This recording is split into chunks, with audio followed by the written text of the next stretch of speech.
Islamic videos के लिए Hind Islamic channel को सब्सक्राइब करें, बेल आइकन दबाएं।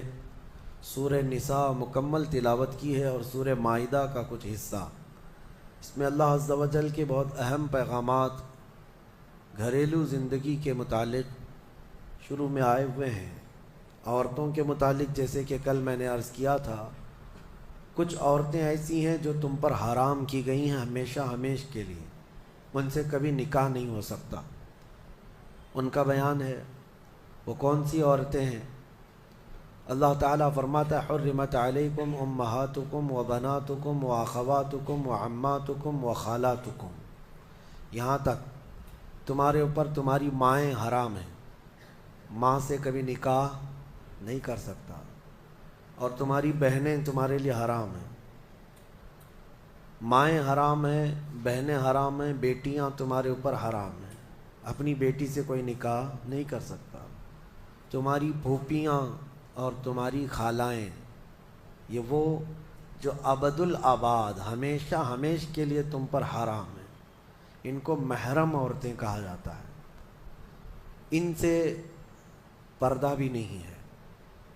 बाप का अपनी बेटी से नहीं है, बेटे का अपनी माँ से नहीं है, इसी तरह बहन का भाई से नहीं है। ये महरम औरतें हैं जिनसे निकाह कभी नहीं हो सकता।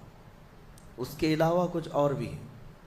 ये 5 तो मैंने बताया, माँ, बेटी, बहन, फूफी और खाला, ये 5 हुई। अब आगे रब ताला फरमाता व अख़वातुकुम मिनर रज़ाअह, यानी दूध शरीक बहन है, यानी तुम्हारे माँ का दूध कोई और लड़की पी है तो वो तुम्हारी रज़ाई बहन हो गई। या तुमने किसी खातून का दूध पिया था अपनी माँ के अलावा, अपनी माँ के अलावा किसी और का दूध पिए थे, तो उस औरत की जो बेटी होगी वो तुम्हारी रज़ाई बहन होगी, उससे कभी निकाह नहीं हो सकता। ये रज़ाई बहन, दूध शरीक बहन उसको कहा जाता है। फिर 7वें नंबर पर वो उम्महातु निसाइकुम, और तुम्हारी बीवियों की माएँ यानी सास से कभी निकाह नहीं हो सकता। हत्ता कि अगर तुम्हारी बीवी को तुमने तलाक दे दिया, ख़त्म हो गई, या फिर इंतकाल भी हो गया बीवी का, तब भी उस बीवी की माँ से कभी निकाह तुम्हारा जायज़ नहीं है। वो माँ के दर्जे में हो गई, क्योंकि माँ और बेटी को निकाह में जमा करना जायज़ नहीं है।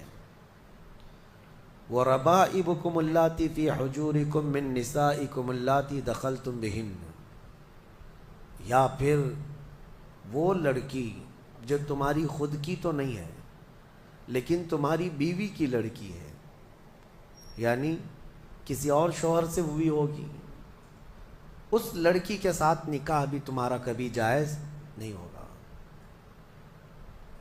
और फिर आगे 2 बहनों का एक निकाह में जमा करना, ये भी सख्त हराम है।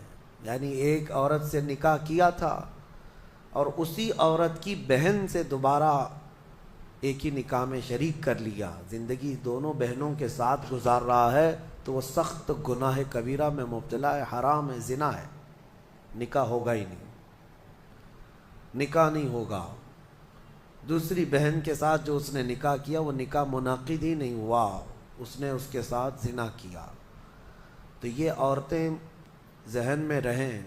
बाज़ लोग फिर हमसे ये भी सवाल करते हैं, चाचा की बेटी से, मामू की बेटी से, फूफी की बेटी से निकाह जायज़ है या नहीं? तो हिंदुओं के यहाँ कुछ चीज़ें इस तरह की मानी जाती हैं कि उनके यहाँ चाचा की बेटी से निकाह नहीं होता, लेकिन इस्लाम में ऐसा नहीं है।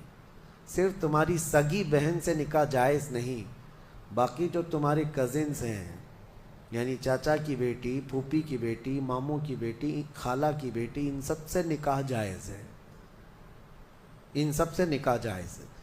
बसा औकात ऐसा भी होता है, मैं आपको बताऊं, मिसाल के तौर पर तुम्हारे मामू की नवासी है, आपके मामू की नवासी है, यानी आपके मामू की बेटी। वैसे देखा जाए तो रिश्ते में तुम्हारी क्या लगती है? वो भांजी, रिश्ते में तुम्हारी भांजी लगती है। تو ظاہر سی بات ہے بہن کی بیٹی سے اور بھائی کی بیٹی سے بھی نکاح جائز نہیں ہے، سگی بھانجی اور سگی بھتیجی سے نکاح جائز نہیں، لیکن اگر اس طرح ماموں کی بیٹی بھانجی لگ رہی اس سے نکاح جائز ہے۔ اسی طرح پھوپھی کی نواسی یا پوتی ہے اس سے بھی تمہارا نکاح جائز ہے، وہ سگی بھانجی یا سگی بھتیجی نہیں ہے۔ تو یہ احکام مسلمانوں کو یاد ہونا چاہیے کہ کون سی عورتیں تمہارے لیے حلال ہیں اور کون سی عورتیں تمہارے لیے حرام ہیں۔